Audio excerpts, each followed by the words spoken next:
5 August রাজধানীর চাংখারপুলে শিক্ষার্থী আনাস সহ 6 জনকে হত্যার ঘটনায় সাবেক ডিএমপি কমিশনার হাবিবুর রহমান সহ 8 পুলিশ সদস্যকে অভিযুক্ত করে পূর্ণাঙ্গ প্রতিবেদন দাখিল করেছে আন্তর্জাতিক অপরাধ ট্রাইব্যুনালের তদন্ত সংস্থা। জুলাই আগস্টের হত্যাকাণ্ডের ঘটনায় প্রথম কোনো পূর্ণাঙ্গ প্রতিবেদন দাখিল করা হলো। এই ঘটনায় নির্দেশদাতা হিসেবে শেখ হাসিনার বিরুদ্ধেও প্রমাণ পাওয়ার কথা জানিয়েছেন চিফ প্রসিকিউটর তাজুল ইসলাম। বিস্তারিত জানাচ্ছেন মাইনুল মারুফ। 5 আগস্ট শেখ হাসিনা পালিয়ে যাওয়ার পরও সাভার, আশুলিয়া, যাত্রাবাড়ি ও চানখারপুলের মতো বিভিন্ন এলাকায় চলছিল পতিত সরকারের বিভিন্ন বাহিনীর হত্যাযজ্ঞ। সেদিন মাকে চিঠি লিখে আন্দোলনে যোগ দিয়েছিলেন 10ম শ্রেণীর শিক্ষার্থী সৈয়দ শাহরিয়ার খান আনাস। চিঠিতে তিনি লেখেন, প্রজন্মের জন্য বহু মানুষ জীবন বিসর্জন দিচ্ছে, তাই মৃত্যুর ভয় করে স্বার্থপরের মতো ঘরে বসে না থেকে গুলি খেয়ে বীরের মতো মৃত্যুকে বরণ করে নেয়াই ভালো।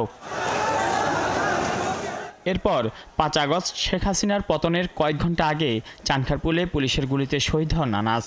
একটি বুলেট তার বুকের বাঁ পাশ দিয়ে ঢুকে পিঠ ভেদ করে বেরিয়ে যায়। একই দিন পুলিশের গুলিতে চানখারপুলে শহীদ হন জুনায়েদ, ইয়াকুব, রাকিব, ইসমামুল, মানিক মিয়া। 6 মাস 13 দিনের তদন্ত শেষে সোমবার জুলাই গণহত্যার প্রথম কোনো মামলার রিপোর্ট দাখিল করল তদন্ত সংস্থা। এ সময় চিফ প্রসিকিউটর জানান, 19টি ভিডিও, 79 জনের জবানবন্দি, সাবেক ডিএমপি কমিশনার হাবিবুর রহমানের গুলির নির্দেশ দেওয়া সংক্রান্ত অডিও সব আলামত বিশ্লেষণ করে চানখারপুলে 8 জনের অপরাধের প্রমাণ মিলেছে।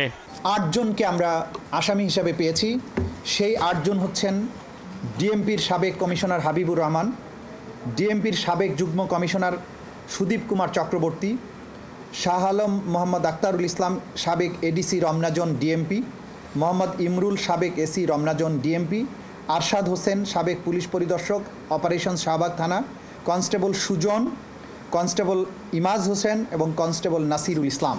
সাবেক প্রধানমন্ত্রী শেখ হাসিনা ও পুলিশের মহাপরিদর্শক সহ ঊর্ধ্বতন অনেকের বিরুদ্ধে অপরাধের প্রমাণ মিলেছে। তবে তাদের বিরুদ্ধে আলাদা মামলা থাকায় সেই প্রতিবেদনে এসব সাক্ষ্য প্রমাণ যুক্ত হবে। এই তদন্ত রিপোর্টে প্রধানমন্ত্রী হাসিনা, স্বরাষ্ট্রমন্ত্রী এবং পুলিশের আইজিপি এদের বিরুদ্ধেও অপরাধের সম্পৃক্ততার তথ্য এসেছে।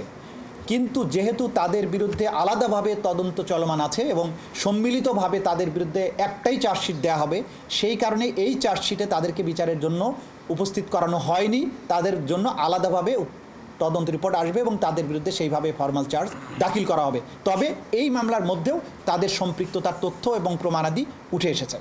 চানখারপুলের এ মামলায় সাবেক ডিএমপি কমিশনার হাবিবুর রহমান সহ পুলিশের 4 কর্মকর্তা পলাতক রয়েছেন। তাদের অবস্থান নিশ্চিত নয় তদন্ত সংস্থা।